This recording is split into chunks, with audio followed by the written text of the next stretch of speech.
অচিনপুরের রাজ্যের একটি ছোট্ট গ্রামে ছিল হরিরাম নামের একজন সৎ, সহজ সরল ও পরিশ্রমী কৃষক। সে তার স্ত্রী অর্চনার সঙ্গে মাঠে বসেছিল। এই বছর ফসলটা খুব ভালো হবে। হ্যাঁ, তুমি ঠিকই বলেছ, কারণ আমার পরিশ্রমের সঙ্গে সঙ্গে তোমার ঘামও এই জমিতে মিশে আছে।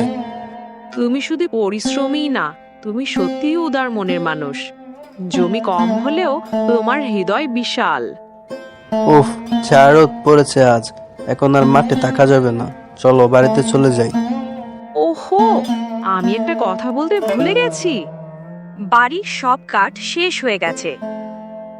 তুমি কোনো চিন্তা করো না, আমি কাল সকালে প্রথম কাজ হিসেবে জঙ্গলে গিয়ে কাঠ কেটে নিয়ে আসব। সকালে ঘুম থেকে উঠে জঙ্গলে বের হলাম কাঠ কেটে নিয়ে আসার জন্য। একটা সময় জঙ্গলে এসে পৌঁছালাম, আর একটা বড় দেখে গাছ কাটতে যাচ্ছিলাম। তখনই দেখতে পাই দূরে একটি ঝোপের পাশে একটা আহত বানর কাতরাচ্ছে। তখন আমি হেঁটে হেঁটে বানরটার কাছে গিয়ে বসলাম। হায় রে ভগবান, এই বানরটাকে তো কেউ মনে হচ্ছে খুব ভয়ানকভাবে আঘাত করেছে। দেখে তো মনে হচ্ছে সম্ভবত এর উপর কোনো বন্য প্রাণী হামলা করেছে। আহা হারে বেচারা বানর, তোর খুব কষ্ট হচ্ছে তাই না? ইস, তুই যদি কথা বলতে পারতি তাহলে হয়তো বুঝতে পারতাম তোর কোথায় ব্যথা করছে। আমি যখন আহত বানরটার পাশে বসে আছিলাম তখন দেখলাম এক সাধু হাজির হলো। কে তুমি, আর এই বানরের সঙ্গে কি কথা বলছো? প্রণাম সাধু মহারাজ, আমি জঙ্গলে কাঠ কাটতে এসেছিলাম। তখন আমি দূর থেকে দেখতে পাই এই আহত বানরটা এখানে কাতরাচ্ছে। এই বানরটাকে দেখে আমার খুব মায়া হলো, তাই এটার পাশে বসে আছি। সবাই এমন দয়ালু হয় না। দাঁড়াও, আমি এই বানরটাকে এক্ষুনি ভালো করে দিচ্ছি। তারপর দেখলাম সাধু মহারাজ মন্ত্র পাঠ করে বানরটার কত ভালো করে দিল। এখন এই বানর বলতে পারবে তার যন্ত্রণা কোথায়। এই বলেই সাধু চলে গেল। তখন আমি দেখতে পেলাম বানরটা সঙ্গে সঙ্গে উঠে দাঁড়ালো আর আমায় বলল, আমার কাঁধে খুব ব্যথা হয়েছিল, আমাকে একটা বাঘ হামলা করেছে। তখন আমি লাফিয়ে পালাতে গিয়ে আঘাত পাই। ওহো, তুমি তো দেখি ঠিক মানুষের মতোই কথা বলতে পারো। বলতে পারো, এটা এক অদ্ভুত ঘটনা। তুমি কি এখন আমার সঙ্গে আমার বাড়িতে যেতে চাও? অবশ্যই, তুমি আমার প্রাণ বাঁচিয়েছ, এখন থেকে আমি তোমার সঙ্গেই থাকবো। তাহলে তো তোমার একটা নাম রাখতে হবে এখন। তাহলে রাখো না। তাহলে আজ থেকে তোমার নাম গোলু। নামটা কেমন সুন্দর না? ওহ, চমৎকার নাম। গোলু, চলো এখন আমরা বাড়িতে চলে যাই।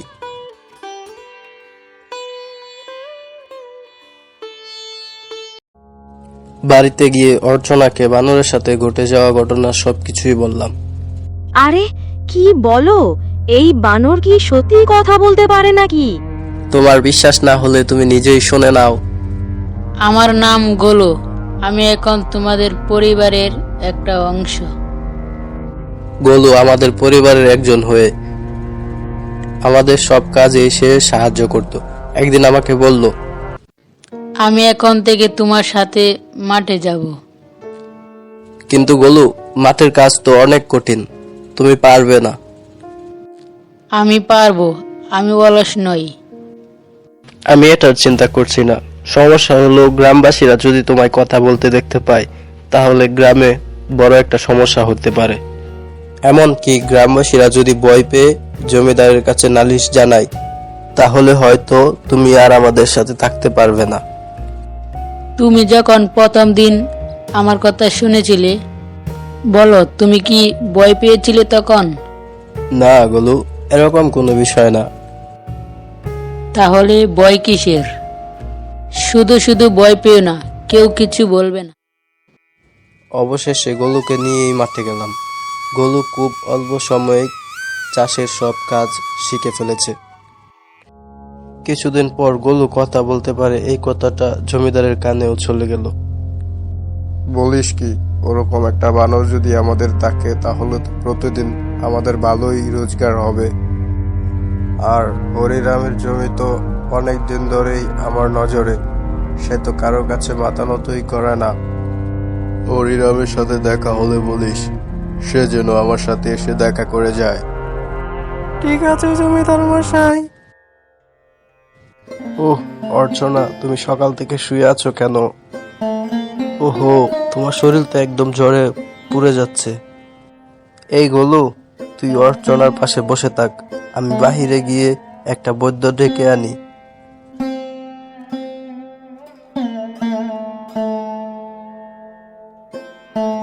হায় হায়, এটা তো এক মরণব্যাধি, ভয়ঙ্কর রোগ। এই রোগের ঠিক মতো চিকিৎসা না করাতে পারলে যে বাঁচানো যাবে না। তবে এই রোগের ওষুধ অথবা চিকিৎসা কোনোটাই আমার জানা নেই। তোমরা যত তাড়াতাড়ি পারো এই রোগের চিকিৎসা করো। আমার সমস্ত সঞ্চয় দিয়ে অর্চনার চিকিৎসা করাচ্ছিলাম, কিন্তু তবুও অর্চনা ভালো হচ্ছিল না। আমার সমস্ত সঞ্চয় শেষ, তাই খুব মন খারাপ ছিল। এখন কিভাবে অর্চনার চিকিৎসা করাবো? তখন হঠাৎ গোলু আমাকে বলল, তোমার না 2 ভাই আছে, তুমি তাদের কাছে সাহায্য চাও। হ্যাঁ গোলু, তুমি ঠিকই বলেছ, গিয়ে দেখি। তবে আমি আমার বড় ভাইয়ের কাছে গিয়ে সাহায্য চাইলাম, অনেক আকুতি মিনতি করলাম, কিন্তু সে আমাকে একটি টাকাও দিল না। সে আমাকে তার বাড়ি থেকে বের করে দিল অপমান করে।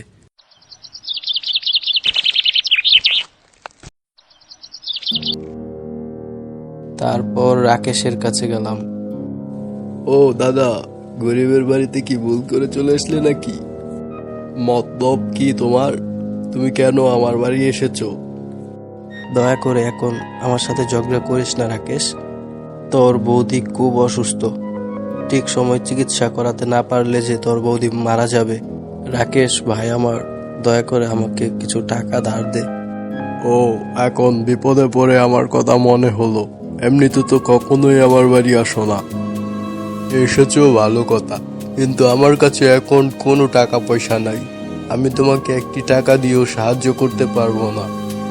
তুমি এখন চলে যাও দাদা, আমার বাড়িতে থেকে আমাকে আর ডিস্টার্ব করো না দয়া করে। কেছিস গোলু, এরা আমার আপন ভাই, টাকা তো দিলই না আমাকে, উল্টো আমাকে বাড়ি থেকে বের করে দিল অপমান করে। ওহ গোলু, এখন আমি কোথায় যাব? আমার কাছে তো একটি টাকাও নেই রে গোলু। অর্চনার চিকিৎসা কিভাবে করব এখন? তবে এখন জমিদারের কাছে যাও, কিন্তু সাবধানে।